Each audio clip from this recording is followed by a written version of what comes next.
Thank you very much, Tim, and thank you very much, everyone, for coming here tonight. I want to start by reiterating what an absolute privilege it is for me to be here, and how grateful I and my colleagues are for so many of you placing your trust in us last May. It's been a very busy 10 months or so, and tonight is an important step in our journey over that.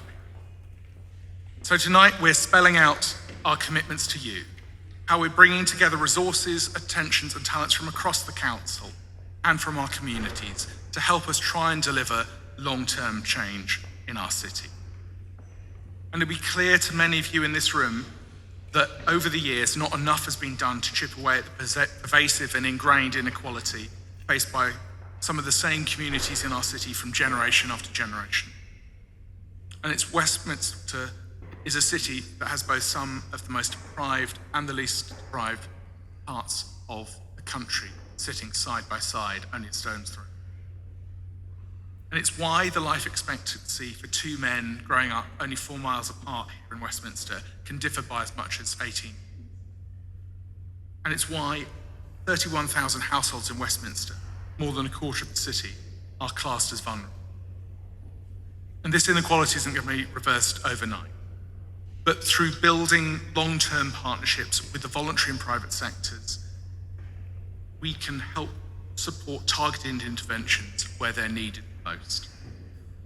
I believe we can have a real impact and we can make a real difference to the lives of our residents.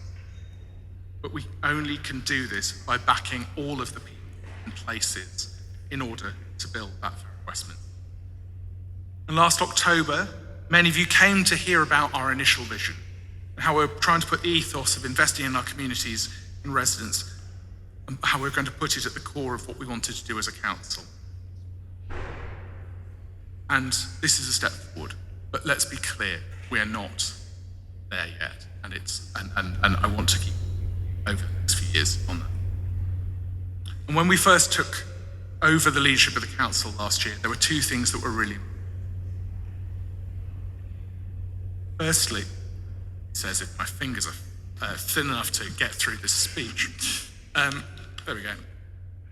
One was that we would transform. One that we transform Westminster.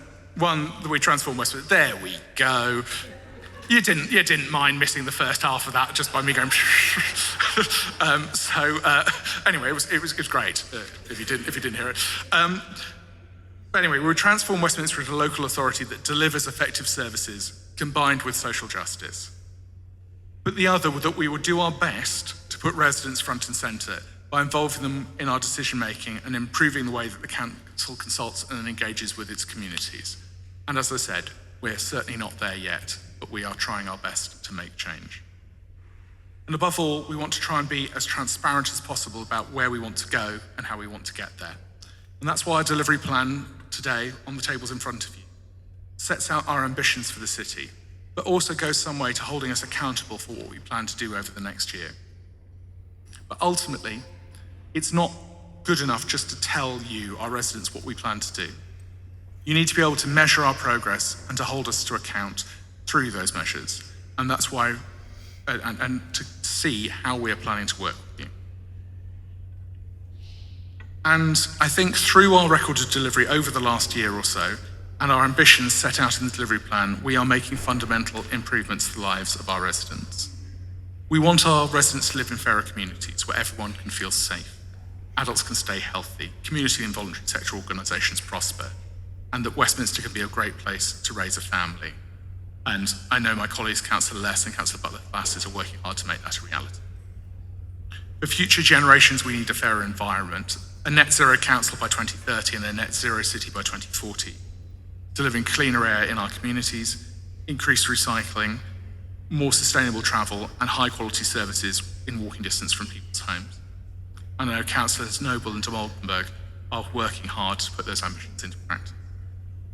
And led by Councillor Noble and Councillor Begum, we want to deliver fairer housing in Westminster, meeting housing needs through more genuinely affordable housing, reduced homelessness and improved satisfaction in our housing services and stock.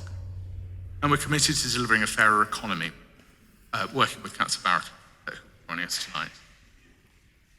So, within Jeff's portfolio, Oxford Street and the West End are pivotal to Westminster remaining successful overall and retaining their position in the national economy. But, very clearly, our small businesses and local communities are going to be at the heart of what we do. And our small businesses will be supported to grow and remain in our city with ample access for residents to gain the skills necessary to discover and take advantage of those employment that being Westminster provides. And Councillor Boothroyd is working hard to make us a fairer council in how we operate, one that's more accessible, transparent, and where people can more easily find the information and services they need. Again, I'll be honest, it's a work in progress, but we are doing our best to improve those areas. And I want to touch briefly on what we've delivered through our cost of living campaign over the winter months. We've delivered an unprecedented support package, over £14 million in total, with millions of pounds of additional investment from the council sitting alongside the government's hardship fund. And before Christmas, we made an important decision to provide free school meals for all of our primary schools, which have started this January. It was a move.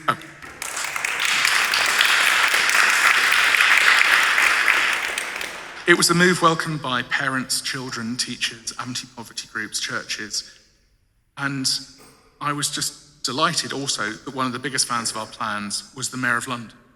And Sadiq's decision to provide funding for primary schools across the capital for the next academic year means that we can now do more here in Westminster. We've expanded our free school meal offer to all 3 and 4-year-olds across our maintained and private and voluntary sector nurseries, and to Key Stage 3 every 11, and to Key Stage 3 in secondary schools, so every 11 to 14-year-old will be getting getting school meals. So from 3 to 14 free school meals in Westminster. And there's also targeted help those 2-year-olds receiving free early education entitlement. So 14,000 children overall will be benefiting from this scheme in September, saving families around £550 per child going through those school meals. So that's a big difference for family finances and also making our schools a more inclusive place. This isn't just a response to the cost of living crisis, and we want to see it build in equality into the system for generations to come. It's a key part of what we're trying to do. And I also want to talk about what we're doing to increase our ambition in terms of housing, to improve the support we're giving to people in our local communities. Up here in North Paddington, we are making a significant investment into communities that have not had much support over previous decades. And we're working with all the different local groups to try and make a real difference in people's lives here in a place-based, joined-up approach to service delivery with real investment behind it. And, we're putting a lot of money into this community, but we're also doing that in communities across Westminster. So just as we're doing the North Paddington programme here, we have a new programme in and around Queensway and Edgware Road, again as part of our High Streets programme, which will make a real difference there. But across the city, we're looking to make a real difference, and we'll be rolling out over the months ahead new plans to provide extra support in Pimlico and other parts of our residential communities in our city. And in terms of housing, as I said, is one of the key things we want to try and focus on. We are wanting to give more people an opportunity to live in Westminster in the years to come. So, on council development sites across the city, over the next 4 years, we'll be building over 1,200 truly affordable homes, which includes over 300 more council homes for social rent than had been in the previous plans. We're doing this by freeing up money within the council's budgets and by getting around £60 million more than previously from the Mayor of London through holding residents' ballots on Ebury Bridge and Church Street, which have enabled, and we've also enabled transformation here in Westbourne, just around the corner from you, so on 300 Harrow Road or Westmead, we've been able to flip market sale homes in those developments to affordable housing for people in our communities. And we're going to make a real difference to the way in which the private development sector helps us on their developments to deliver the affordable homes that we need for the future, which hasn't always been the case in some years past. So we're bringing revisions to the city plan and a new affordable housing document that will give clear steers to private developers to make sure that they pay their fair share. So, Over the past year, my colleagues and I have given a lot of thought to what success looks like and how that we demonstrate that to you, our residents. Because ultimately, success isn't always about solving the whole problem. It's sometimes by looking at what we can do to make a meaningful difference in people's lives. We want to give people the opportunity to come to us and say, I want you to do more. Here's how I think you can do it. And we as a council need to be open to listening to the ideas of our residents and being able to say, you know what, there might be something new or something more that we can do to help you here. So our delivery plan that we're talking about tonight is, I think, both pragmatic and focused on what we can do to help people.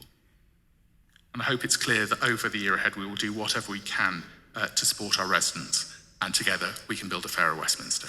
Thank you.